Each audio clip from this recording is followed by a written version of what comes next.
Since we're still able. There are still a few voices on Zoom. Good evening.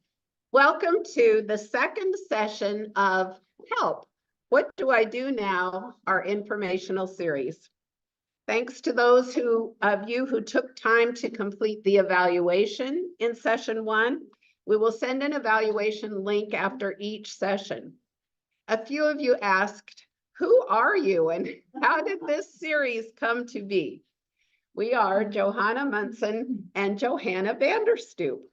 I'm a retired Bainbridge educator, and in my retirement, I have walked a path of aging, illness, and death with many friends and family members.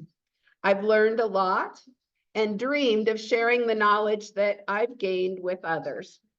Then, thanks to friend Patricia Erdman, I was introduced to Johanna Munson, who's a professional in these areas and was enthusiastic about collaborating with me to plan this series.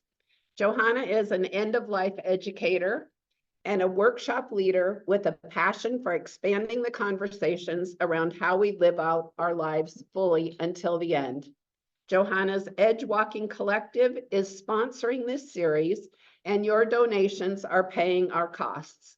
All of us who have organized or presented are volunteering our time. Bainbridge Community Foundation, Island Volunteer Caregivers, and Bainbridge Senior Center have endorsed this series as our partners. We had a successful, informative session last week. Reed Price of our Senior Center started by suggesting that old age is a stage of life for which we maybe least prepare. Tony Hinson, an attorney, brought a chuckle by saying, there are many good reasons for divorce, but divorcing to qualify for Medicaid is not one of them. We learned a lot about green burial from Johanna Munson, whose father was the first to have a green burial in the Hilltop Cemetery on Bainbridge. And Tim Dinan offered, and we heard from Tim Dinan, who offers green burial and many other options through Cook Family Funeral Home. And now I welcome Johanna Munson to introduce this evening's session. Wonderful. It's just, my heart is full to see you all here and everybody on Zoom joining us. This is near and dear to my heart to educate people about what's possible when we consider this arc of life, I call it, this time from now until the end. And none of us really know when the end is going to come. So I want to talk just a little bit more about edge walking. This is a collective that started with Danielle Gordon, who's over there on the Zoom, managing the Zoom, and Kathryn Lafond. And when I started doing end of life planning and this kind of work, I actually trained as a death doula. That was in January of 2020, and we know what happened after that. And so I couldn't be in person with people at that point. And so I thought, what can I do? Let's get into the advanced care planning field. But my heart is still really with being with people through that whole arc of life. I was with my dad when he chose to stop eating and drinking. I'll be talking about that at the last session. It's called Voluntarily Stopping Eating and Drinking. And I just feel called to this field. So it's wonderful to have the people who are walking this path with me. If anyone here has a calling, please come talk to us. We need more people to work with us. And so it's not just the three of us. We want to expand our reach. So I'm going to start with a reading from Pima Children's book, When Things Fall Apart. Fear is a universal experience. Even the smallest insect feels it. We wade in the tidal pools and put our finger near the soft, open bodies of sea anemones, and they close up. It's not a terrible thing that we feel fear when faced with the unknown. It is part of being alive, something we all share. We react against the possibility of loneliness, of death, of not having anything to hold on to. Fear is a natural reaction to moving closer to the truth. No one ever tells us to stop running away from fear. The advice we usually get is to sweeten it up, smooth it over, take a pill, or distract ourselves. But by all means, make it go away. That is cheating ourselves of the present moment. We can't make fear look pretty, but it will nevertheless introduce us to all the teaching we've ever heard or read. So the next time you encounter fear, consider yourself lucky. This is where the courage comes in. The trick is to keep exploring and not bail out. Well, thank you, Pima. So our first speaker tonight is Chris Schmit. He's a battalion chief with Bainbridge Island Fire Department. We might be in fear when we're making that 911 call, and he's going to help us figure out what to do. Thank you. To fear not. No, thank you. As mentioned, my name is Chris Schmit. I'm one of the battalion chiefs, so I am not volunteering my time like a lot of people. I'm actually at work right now. So if I drop everything and run out, you'll know why. Before I get going too much, just a couple things about our staffing that I have to hit because I've got a captive audience. There are 9 people on duty at any given time. So it's on Bainbridge Island. So obviously we're always going to come and help you whenever you call, but it's something I want you to keep in mind when we are talking about these discussions, when you're talking about thinking you're going to come to the station and get help. Understand that we're going on thousands of calls every year. We're going on 5 transports a day. Those transports take a couple hours. We're going on 10 to 12, 15 calls a day. We're not always at the station. So please don't come to the station. If you want to call 911, let us come to you because we don't want you to get here and find out we're not here. So just a little bit about what's going on. And 9 people might seem like a lot to you. It might seem like not very many. I don't know. But that's basically 4 different rigs that I'm in charge of making sure where they go. So, and sometimes 2 of them go to one place. So it's pretty easy to run out of rigs pretty quickly. So my bottom line is let us come to you. All right. So first question I was asked to address is when to call 911. So hopefully it's a simple question because obviously if it's something, you know, chest pain, shortness of breath, stroke symptoms, something that's out of the norm, you're going to say, hey, this is out of the norm. I need help. There's plenty of situations where people ask, well, should I call 911? And it's kind of funny to say it this way, but there are plenty of cases where people who should call 911 don't, right? I don't want to bother them. We're here to serve. That's why we're here. We want to come help.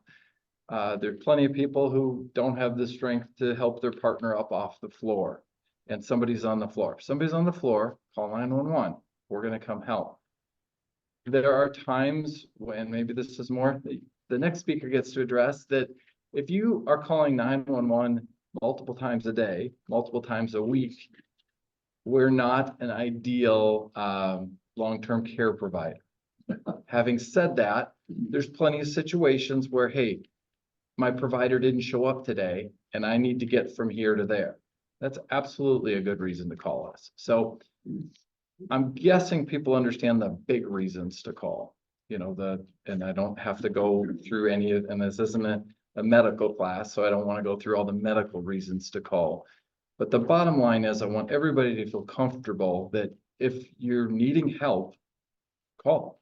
That's what we're here for. And we'll send the appropriate resources out to help.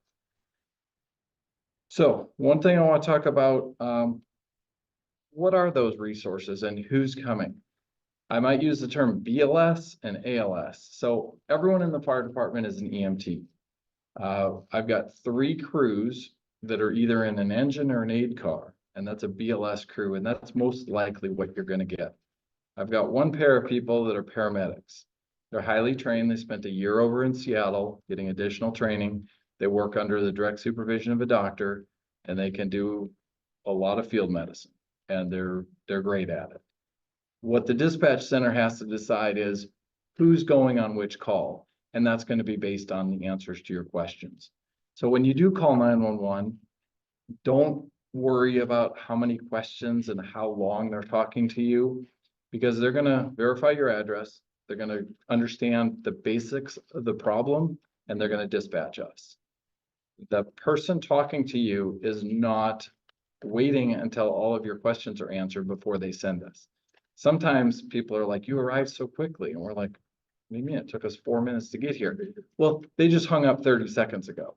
So there's this perception like you're going to call when you're done with the conversation, they're going to send us and then we're going to come. Not at all. We're en route early in that conversation. But one of the things, they're always going to send the closest unit. So that's going to be probably a firefighter and a lieutenant that are coming in an aid car.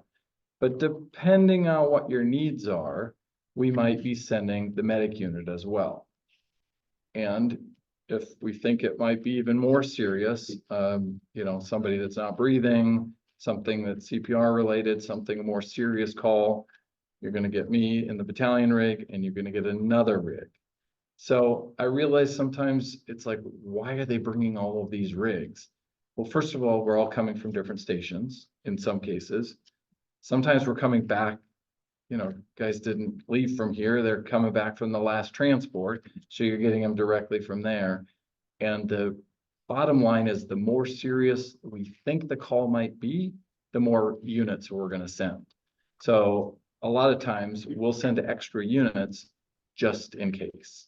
And that's my job to turn them around. But a lot of times we'll just show up, we'll wait out on the road. First crew goes in, nope, there's no problem here. We start canceling the other units and they're available for the next call.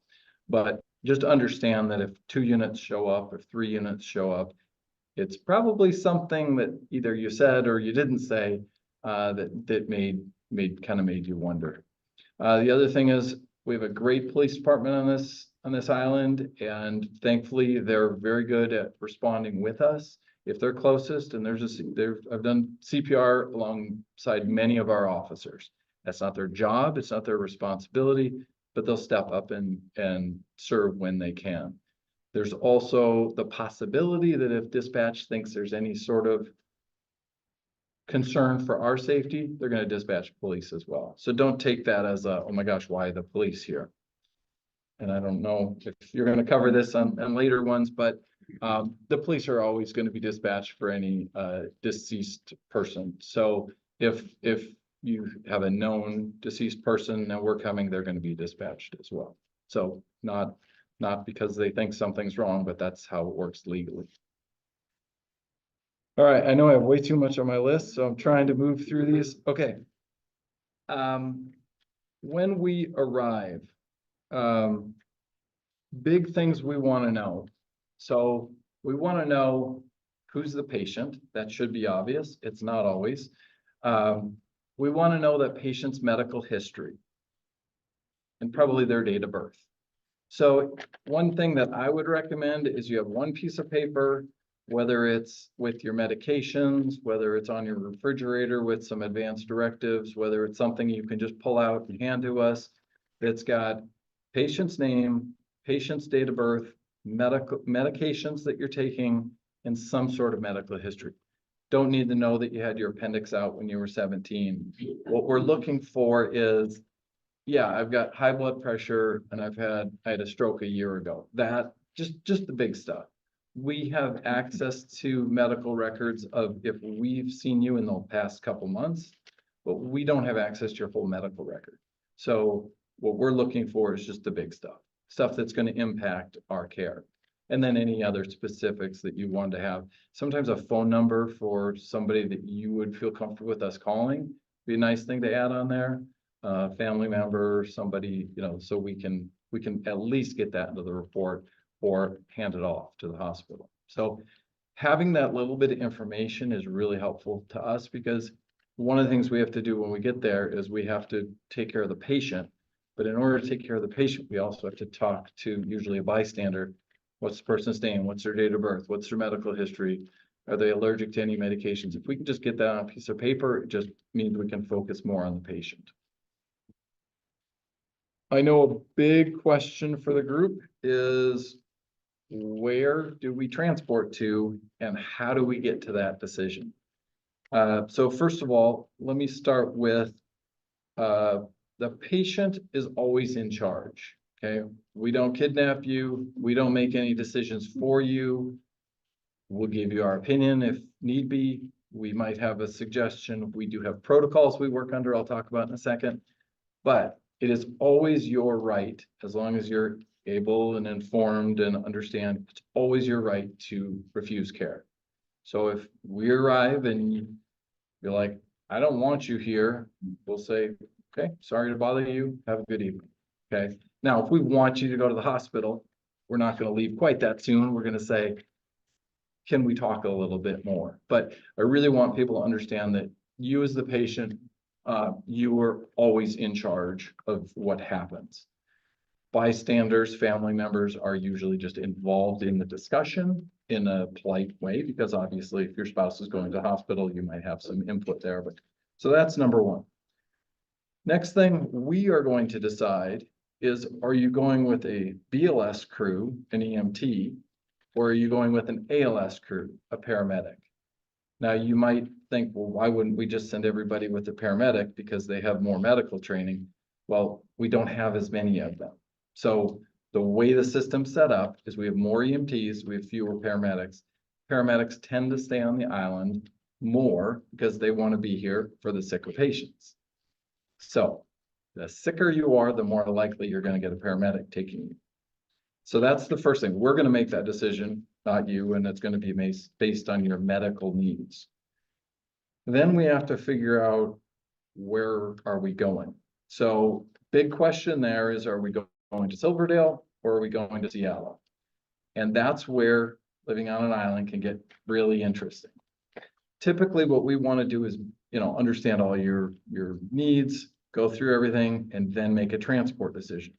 But if you call me right now, we're going to look at the ferries and go, oh, I don't know this, but often, oh, there's a 720. Okay, there's a boat leaving right now. That's a problem. Is there an 810? Maybe.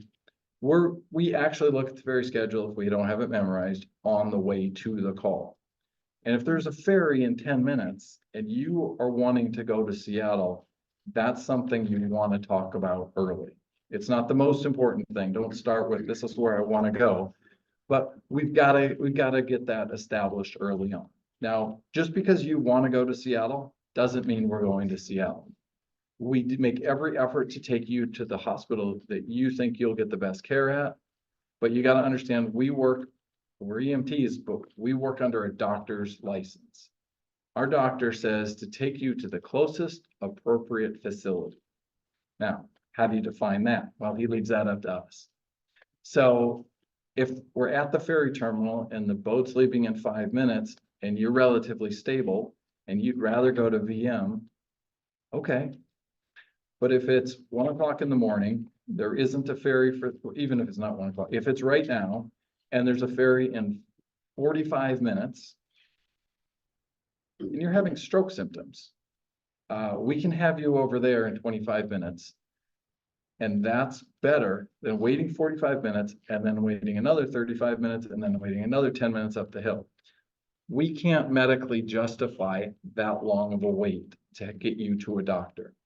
So we're going to take you to Silver. Now, back to the first thing I said, you can always refuse, but what you can't do is say, I'd like a helicopter. We make that decision. I don't know if anybody's seen the memorial out here, but we have lost a flight crew coming to Bainbridge Island. So it is not without risk that we call an airlift, and we're not going to do it for convenience. We're going to do that if we believe it's medically necessary. So if we believe the best care for you is to go via helicopter, then we'll call a helicopter. But even still, that's 20 minutes for them to get here, and we meet here at the helipad and then getting over there. So it's a process getting over there, but we're happy to do that if that's the right call for your medical needs. But my point is, These decisions are not about your convenience or your choice, they're about your medical needs. And if we feel that we can get you seen by a physician in 25 to 30 minutes at St. Michael's, that's what we're gonna recommend. Now, there are plenty of areas in between where you go, couldn't we wait another 10 minutes? I'm pretty stable. My family, my kids live over in Seattle, it'd be more convenient for me, I work, whatever. If you've got, that's a discussion amongst the people on scene, and we're happy to be involved in those discussions. So, just something for everybody to know, Washington State Ferries is a huge partner for us in transporting sick people. So next time the ferry's late, yeah, it's probably their fault for staffing, but okay, the time after that, it might have been our fault. We make them late, not every day, but every week I'm calling them. I know you're already running late, but can you give us a 5-minute hold? And they always say yes. We also have different categories with them. I've literally driven onto the boat and we were sailing before I had driven to the other end of the ferry and put it in park. That's a category 1 patient and we just go. And so if you ever get left at the dock, just know somebody else is having a really bad day and that's why. So they're great partners. Airlift is a great partner. There is a program that you can get, I'm not here to sell anything for Airlift, but there is a program that they sell what I think is very inexpensively annual membership so that you don't have to pay anything beyond what your insurance pays. Again, it's not a free ticket for a ride to Seattle, but if you do get transported via air, you're not going to end up with a huge copay because that is an expensive flight. How am I doing on my time? I think I took a breath. 4 more minutes, excellent. Okay, so then I'll hit some of the other things. When we arrive, one thing that's always a challenge for us, and it seems simple, but where are we going? So your address, for starters, when you call 911, they're gonna have you verify your address. If you call from a landline, it's done there, it's pretty easy. If you call from your cell phone, well, they're gonna have to do some triangulation. They're gonna have to verify with you, are you at this address? There's a lot of systems they have that they can figure out where you are, where your cell phone is. But there are situations we've had over the years, especially if you're off on the waterfront. This was years ago. We had a structure fire on the north end of the island where somebody called 911 and they got Snohomish County dispatch because that was the closest cell tower. So don't assume that the person that you're talking to knows where Bainbridge, or that you're on Bainbridge Island, you know, especially if you're calling on cell phone. But so that's the first thing. Second thing is your house or where you're living well labeled? So we have a sign that we give out, those blue signs for free. So if it's not obvious, your driveway, contact Casey, she's at the front desk and she can get you one of those signs for your driveway. They're really helpful to us. We know the island extremely well. We know every one of the 700-800 streets on the island. We know the numbering system, but at night, an unmarked house, some of these driveways that split and then split again and split again. Any help you can give us, great. And then beyond that, where are you in your house? Are you in the garage? Are you out back? Are you in the ADU, or, you know, somebody has some outbuilding? We've had that more than once where we go to the house and people are like, we didn't call 911. Well, oh, maybe it was our tenants, that kind of stuff. So finding you is a big thing. And since I have a minute, I will just talk about, since end of life stuff is also on the category, on the list here. With the history stuff, if you have a POST, which is a physician's order on life-sustaining treatment, that will help us to know your wishes. If, for instance, a call comes in as a CPR or unconscious, if you don't want CPR, if you have certain things that you want or you don't want, there's all kinds of legal stuff that's buried in healthcare directives. We're not lawyers and we don't have a lot of time to look at paperwork. There's a simple 1-page form. It's brightly colored, ugly green, and it's called a POST. And they're not, I'm not gonna go into how you get them, but it comes from your physician. And it's not for everybody, but if you have one of those, we're always looking for them. Our goal, of course, is to follow your wishes, whatever they may be. But it's not always easy for us as the first arriving crew, probably with 2 people in a stressful situation to, follow your wishes if we don't know what they are. So if that can be posted prominently, that's right along with the history and that's what, so. I think that was everything on my list. Yep. Great, thank you. That was amazing. I took 2 pages of notes and yeah, sure. So we'll have breakout groups but after, so we have our 3 speakers and then we'll have 15 minutes to take a break, get into the discussion groups, and you'll be moving your chairs. Danielle will be posting that on for all the online people. And so yes, you'll have chance to ask more questions. So while we're seeing speakers here, I want to just make a plug for this next event after this series is over. This one is in Polsbo. It's called Death Over Drafts. This is on April 15th. We also have one on Bainbridge Island at Sisters Cider House on March 21st. That's next Thursday. And we get together and play this game called the Death Deck. Has anybody heard about the Death Deck? Great, yes.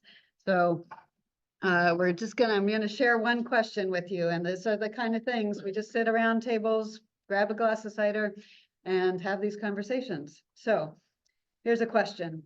If a drug were created to provide immortality, would you take it? And I'll give you 3 options.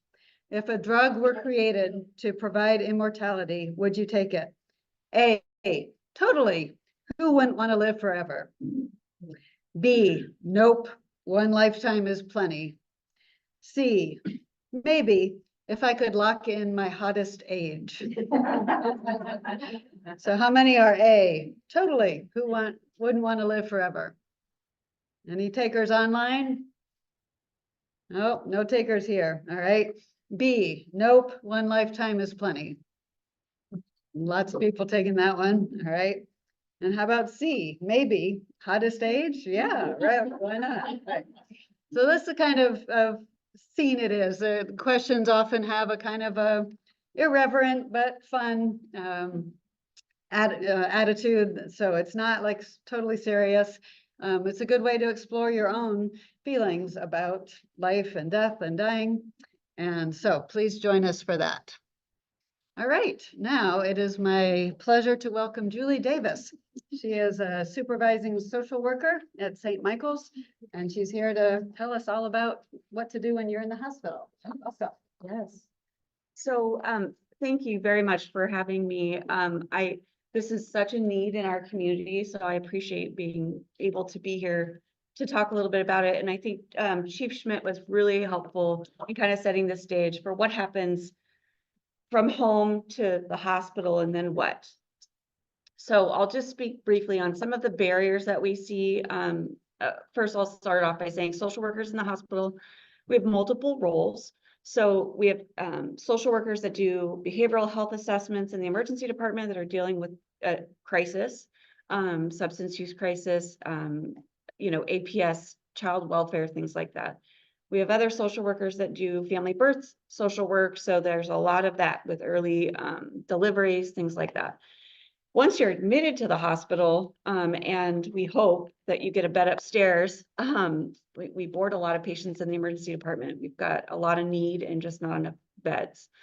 But we're working on that. We're expanding to hopefully meet that need. But once you're admitted inpatient to the hospital, we are going to start approaching you about discharge. Like, where did you come from? Do you have help? What kind of support do you need? Do you have an advance directive? Do you have a DPOA, durable power of attorney? Do you know the difference between a durable power of attorney for healthcare versus a general durable power of attorney? All of this is important primarily because these are not the times to do it when you're in crisis. These are not the times to decide, what do I want? Does my family know what I want when I'm in crisis? So I'm always encouraging people early on, if you don't have a power of attorney that's executing your wishes for your finances at home, for feeding the cat, like there's a lot of this stuff that nobody plans for, which I completely understand. But in order for you to have peace of mind to do the recovery that you might need, it's always easier, I think, on the recovery piece if there's a plan ahead of time. So what happens oftentimes is we get folks in and there's a big confusion about who pays for what. Is it Medicare? Is it Medicaid? Is it my long-term care insurance? Is it my secondary payer? And that always ends up kind of being very confusing to folks. I have a managed Medicare plan. They pay for everything.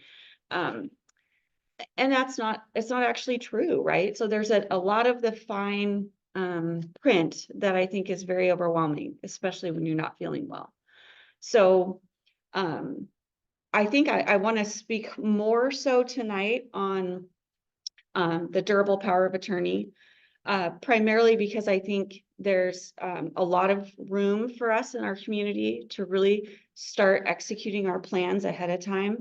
And it goes beyond a healthcare directive that just says whether or not you want tube feeding or whether or not you want somebody to provide CPR.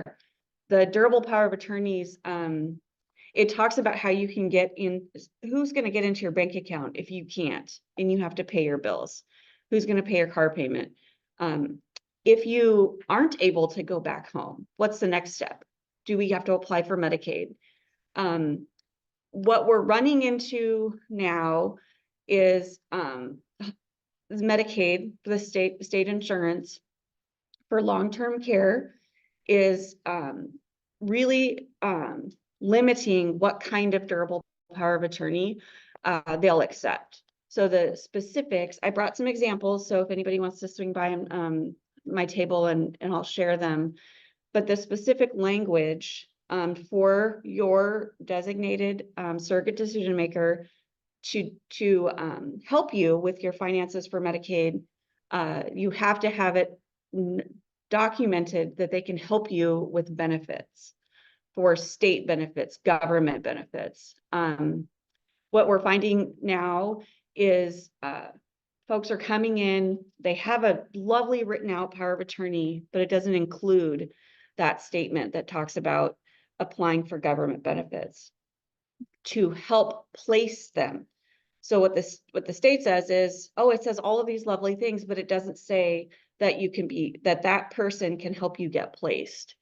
So we're doing more and more guardianships, and that's the most restrictive in terms of decision making, especially when you've done your due diligence to actually elect a durable power of attorney. So I want to make sure that that's a focus, that people know that there is language and there's really good DPOAs out there, and then I'm always going to plug that condition your loved ones, condition your family members to be comfortable with talking about what your wishes are. In the hospital, in crisis, families do what we do, right? We melt down. One daughter might want something, one son might want something else. Mom's already said, I don't want that. I don't want that. And then the kids are at odds because she never told me that. Why do you know that? And it could all be written down, you know, and but they're not talking about it, right? If I fell and I broke my leg, that's one thing. It's another thing if I can never use my leg again, and that's a different quality of life, right? People talk about those things differently. So I just want to encourage everybody to just normalize the language about what your end of life wishes would be, or what your goals would be. What's quality of life to you? Because those are the conversations that your family is going to have if they're making difficult decisions, and being okay with those decisions because you've talked with them about it. What else? I think you asked me about. what else we Um, do. Yeah, people don't really know about social workers, so how do Yeah. you get them? Yeah. Just automatically come to your room? Yeah, so we don't see every patient that's admitted. It's impossible. But we have a certain population that we try to see. So if I believe it's if you're over the age of 73, maybe you live at home alone, if you're on dialysis, if you're a primary caregiver for someone else. So when you're admitted to the hospital, you'll get screening questions. A nurse is going to admit you and she's going to ask you a couple of questions. There'll be some automatic triggers that will get a social worker in the room. If you're a primary caregiver for somebody with memory loss and your loved one is at home, they're going to probably get us right away. Because ultimately, you're our patient, but we also know you're not going to be well if you're worried. So we're going to try to help you figure out how to help your loved one. We will get involved if there's any sort of risks involved. If there's someone is brought in and they haven't been cared for, maybe there's wounds, there's signs of neglect, there's they haven't eaten, they show up, EMS shows up and there's feces everywhere. And so, our fund of knowledge is that we don't believe that people really want to live like that and that they would do differently. We're going to get in there and see if there's resources we can help with. Our goal is not ever to take away anybody's rights. That's ultimately the state doesn't want to do that either. They want everybody to live as safe as possible in the community. So we don't have a magic wand that says, we get this quite a bit too. There'll be community members failing and the neighbors know, and everybody's kind of putting a Band-Aid on it because like so-and-so takes some food on Mondays and so-and-so takes them to the store on Wednesdays. And there's this collaborative effort. They finally get to the hospital because something's happened and everybody goes, they can't come home. You can't let them come home. They're driving on the wrong side of the road. They're starting fires. And we're also at a loss because people have the right, of course, if they're a danger to themselves or someone else, that's a different conversation. But there isn't a resource that's going to come and scoop up somebody who's, making bad decisions. So that's where we kind of feel powerless too, in the helping profession, to not be able to solve all those problems. We'll offer resources. We'll try to get as much support out to the community as possible that exists. We'll do our best. Yeah. Okay. It looks like my time is up. Wrapping it up. Thank you very, very much. Appreciate your time.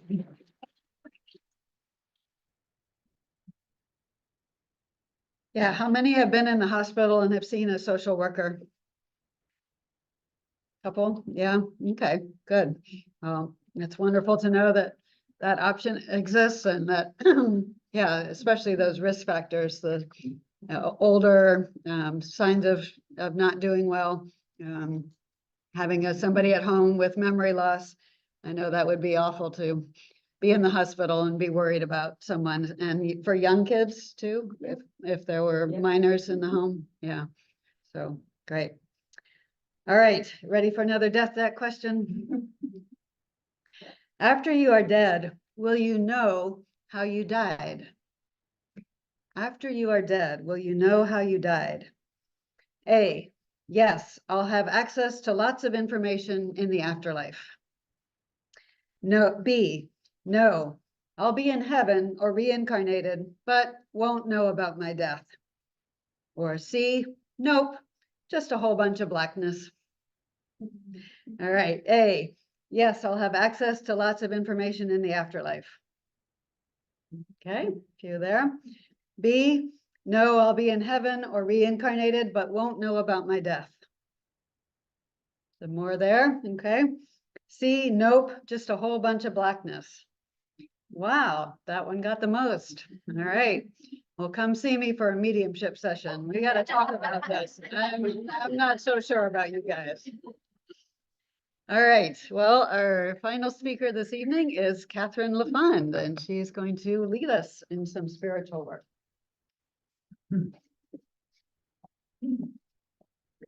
Hi.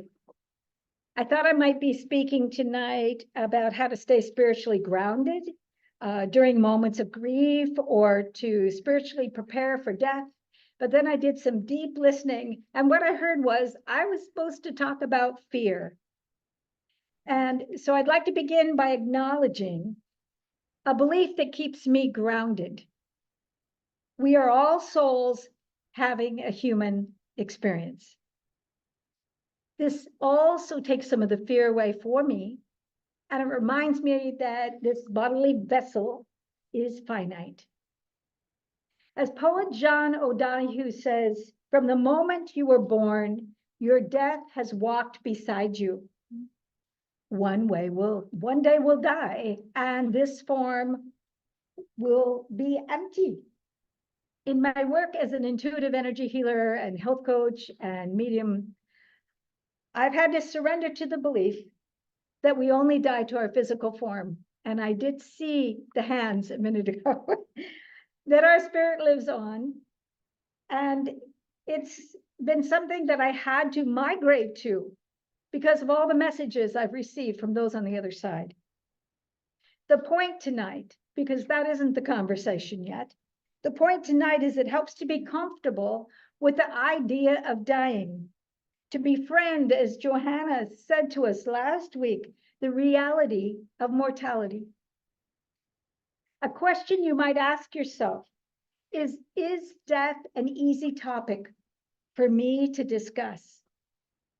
Do I feel panic, even having to go into the conversation? This can be displayed as a need for control. Can I find joy in daily situations, regardless of how they present?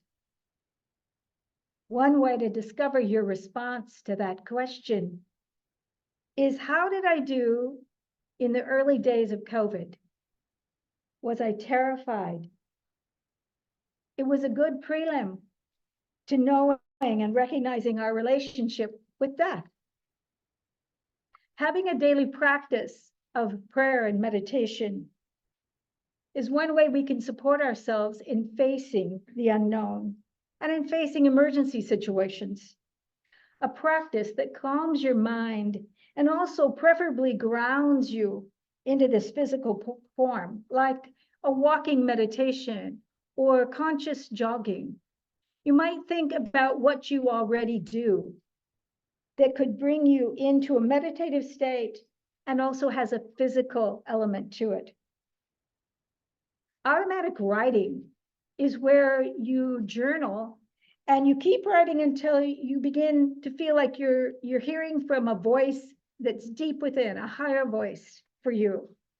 And it's another way to ground yourself and bring you into presence. The benefit of this is that you're hearing then from probably the one that knows you best. That's a good thing.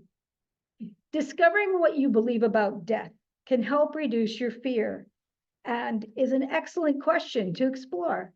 We might say it's the ultimate question. Another is asking, in what do I place my trust?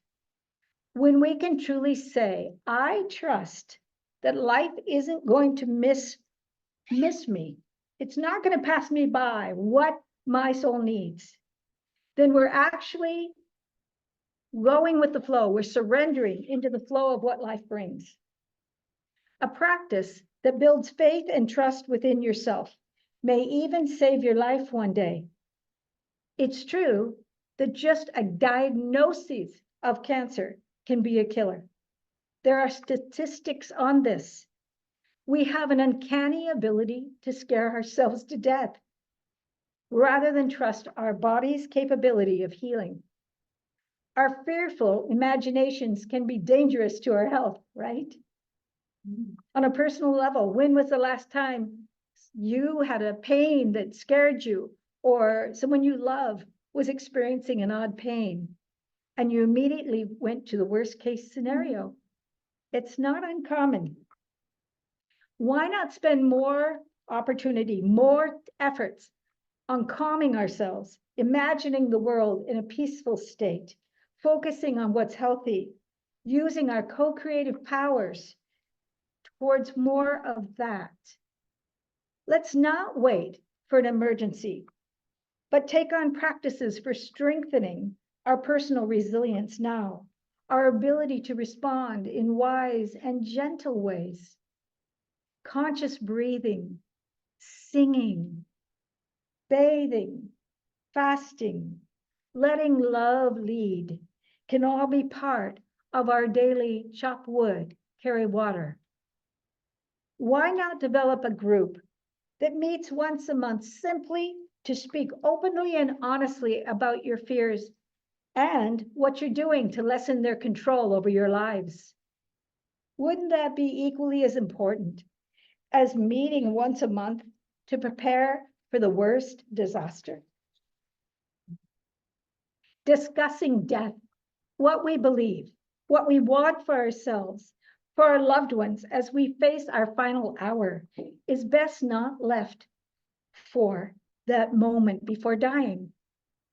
If we're in an emergency and you said to me, I think I'm going to die, my response might be, we don't know that. But if you were, is there anything you need to hear or anyone that you need to tell something to beforehand? That's why preparation is so critical. If today were my last day on earth, I would want to thank my body for all that it's given me, for its lessons, for the strength to go and do and be all that I have been privileged to, for the miracle of life itself, to see beauty, to feel love, to be compassionate towards self and others. I lost a sister last month, and she and I would both agree we're especially grateful to have had a close-knit family, to have known what it was like to raise a child and see them from infancy to adulthood, and to see their kindnesses, their strengths, their ability to love others. What a legacy that is. It's not just what we do, it's who we are. Why not, or why would we want to take any day for granted when we have this opportunity for a communion on a very deep level? What is the legacy you want to leave? If we were to imagine a major earthquake, are we capable of remembering the many ways we can respond? It takes practice, along with the do's and don'ts of all we've been taught for preparedness. Can we be resilient enough to remember our animal being? That animal being is the place in us that knows that 4 walls and a roof keeps out the light of the sun and the stars. That being knows innately where there's shade, where there's water, or possibly even how to use plant medicine to stop the bleeding. Spiritual guidance and solace come in numerous forms. It may be an awareness that we live in a very alive world, that your own kitchen or your yard holds curatives for you. Faith, rooted in trust, that we're never alone and never without some support, is faith that is aware that it's in relationship with the web of life. Let's return for a moment to explore the healer within you. When a serious situation takes place, we go into shock, and we need to know a few ways to get back into our bodies. So I'm going to invite you for just a moment to have everybody stand up, and we're going to do a couple of exercises here. One is the sympathetic nervous response, the sympathetic nervous system's body shakeout. It helps to ground us, and it's something that every animal knows how to do on this plane except the human animal. And have you not seen your dog or your cat do it? So you just begin with your arms, and then you add a hip and a leg, and you start shaking it out. You can imagine you've just gone through a big shock, This gets you back into your body. And you can bend over and let your jaw go slack. You can let your head loose, your neck and shoulders. And then at the end, you breathe in and you sigh it out. Ah. Get that anxiety out. And a second one is an energetic zip up. And you're zipping up your chakra system. You're zipping up on the central meridian. So you just place a hand as if in your imagination, you're zipping up, you're closing, and then you're locking it in. And then in your imagination, you imagine coming up from the coccyx in the back, and you're just zipping up and closing once again.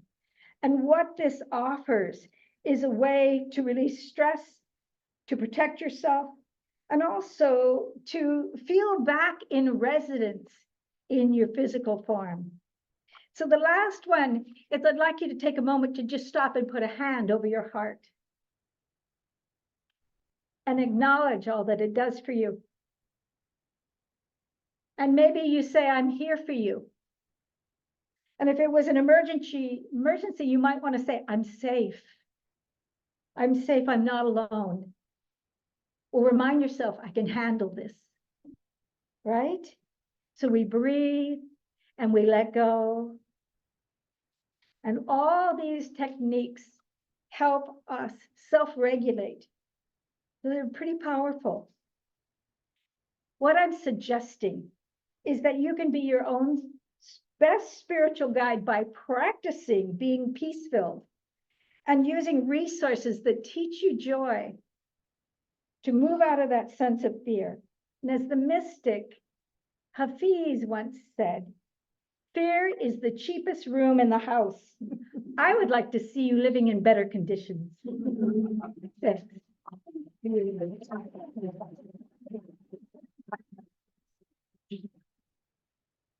Oh, that was beautiful, Kathryn. Thank you. Always such an honor to hear Kathryn speak. You have just a beautiful way of expressing yourself and just bringing us into such a warm, holy, spiritual place. So thank you so much, and for getting us back in our bodies, because yeah, right. The title of this week is it's an emergency, it's a crisis, and knowing what to do to help ourselves, take a breath, get back in our bodies. We were just at the Interfaith Council meeting on Thursday last week, and we had Scott James from Bainbridge Prepares there talking about earthquakes, and you kind of get in that zone. But yes, remembering that shake, I can just picture the dogs doing that, zip up, and then hand on heart to bring us back. All right, well, that's our presentation tonight. Now we're going to invite you to get up, get a cup of tea, maybe some snack, and then the different tables. Julie Davis will be over here talking about social worker, durable power of attorney. Chris Schmit will be over here with the calling 911, and then Kathryn Lafond will be up here talking about spirituality. So with that, what time are we? At 8:10, we'll start in this small group. Okay, 8:10. So you've got 15 minutes. All right, the bathrooms are out the hall to the right.